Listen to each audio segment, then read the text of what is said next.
The red team starts expanding in the east. We move on to the east and reaching the Euphrates. After this, they discover the myth of the forest and the flowers.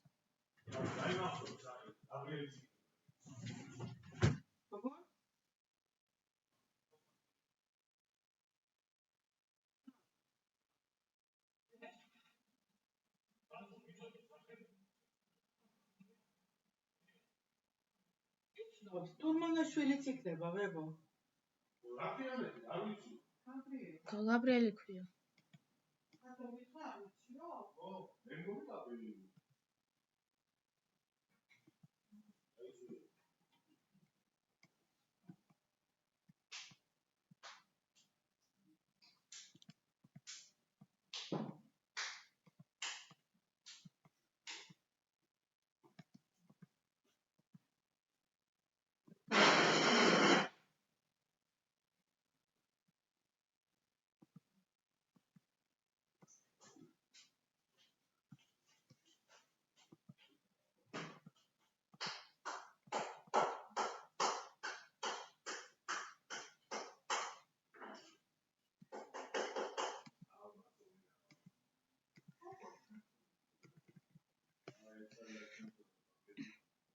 Syrians now become the boogeyman of the West, which becomes its own separate civilization from the Eastern civilizations.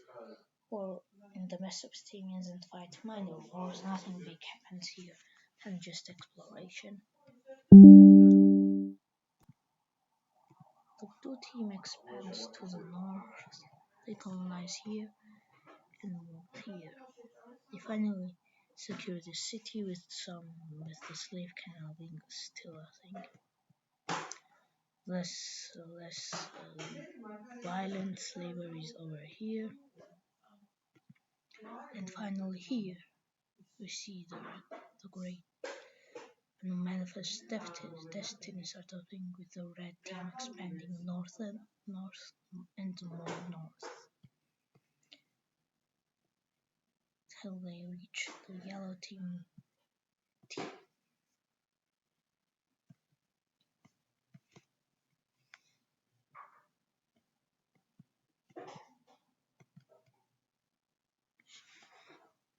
Human exploration has been barely limited since this is the areas they've explored and settled.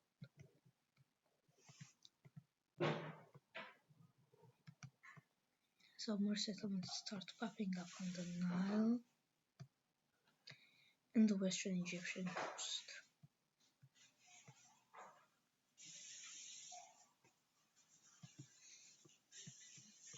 As you can see, they now finally move here, and then they stop. With most of the Nile expanded, the teal team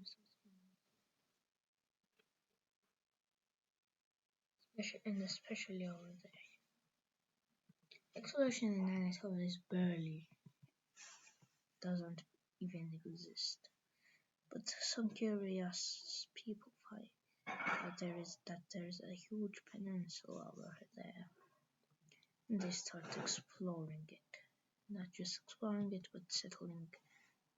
But many tribes, move here. Well, the red team moves up north because they like moving up north, but this is too far from their capital, so this basically becomes the Wild West of the First Empire. They are now officially an empire, even though they didn't fight any wars.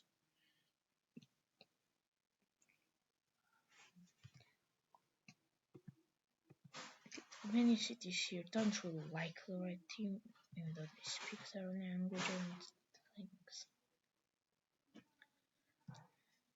Best comparison I have for this is the Assyrians are here and the Akkadians basically.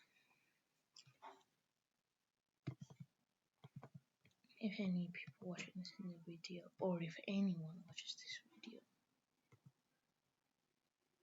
So yeah, let's move east.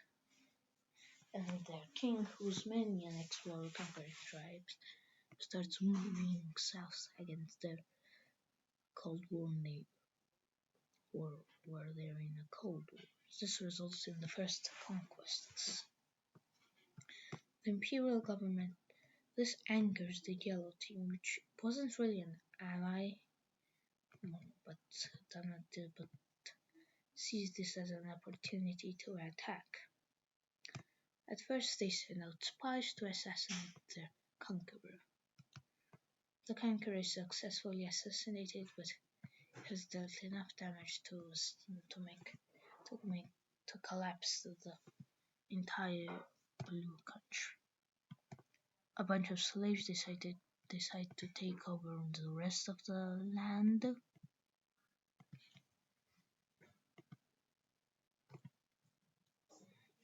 And for a time they stop enslaving people.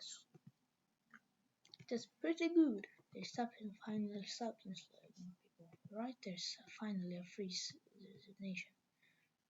The remnants of the blue team but the aristocracy quickly catches up with them and restores order in the south.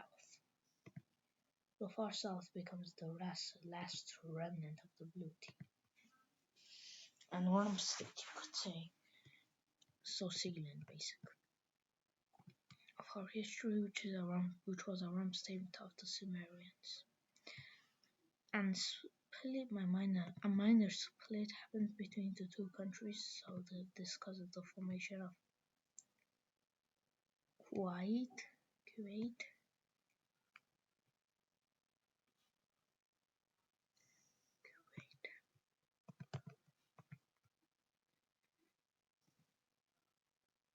But the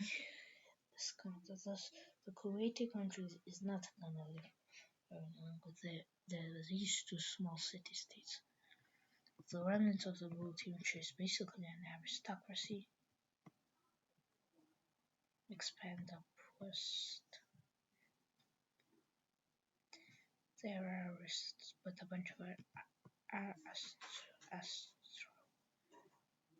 they start moving up here and start colonizing Persia. Coloring the mountains is pretty weird, but by this point they basically abandoned their original homeland of southern Mesopotamia and are moving to colonize the east with their new settlers and basically a bunch of things. After this, they decide to declare war on the slave-free Republic on the slave-free kingdom down south and launch an invasion. So this finally ends episode 1. The first 1,000 years of this new human history. Yeah, the blue team is moving super beautifully, and the red team is on the brink of collapse as well as the yellow teams.